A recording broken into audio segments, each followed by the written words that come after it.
two-part question. First of all, have you decided on a captain?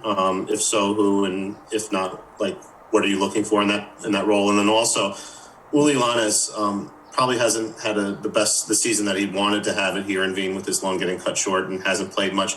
What have you seen from him in training regarding fitness and sharpness? So far in camp.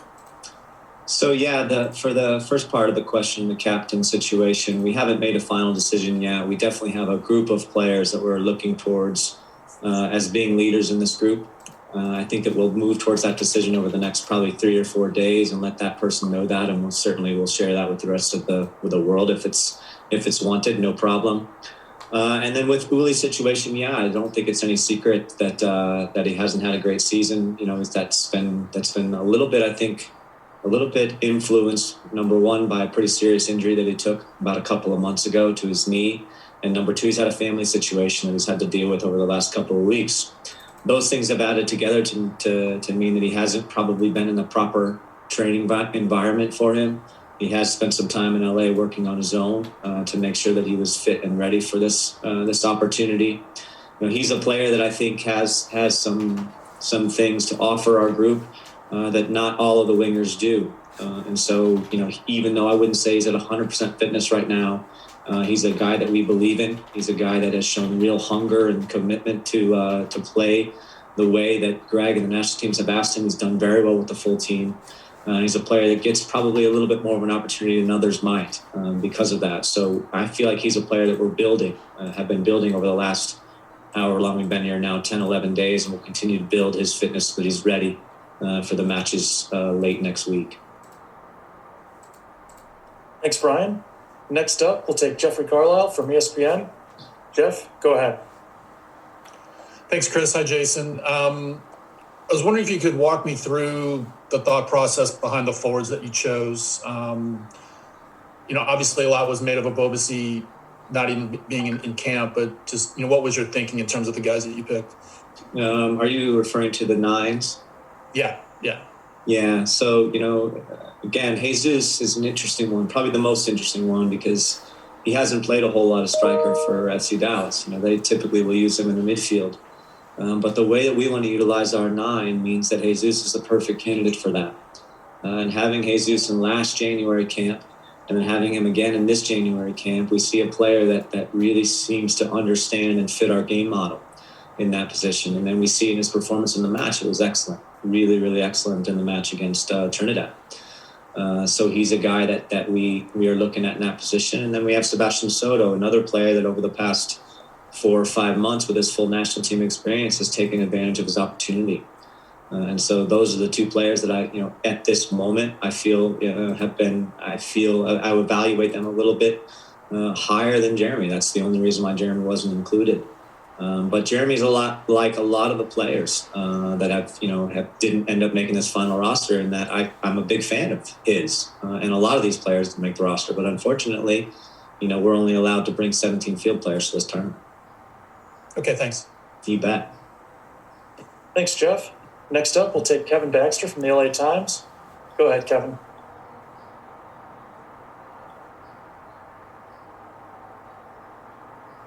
I think you're still muted. There we go. Thanks, Chris. Jason, how are you? Thanks for taking the time. Thank you. Yeah. If I could take a little bit of a broader perspective on this, I understand the U-23 team is there's no momentum. It's new every 4 years. But the U.S. has only qualified for the Olympics once since 2000.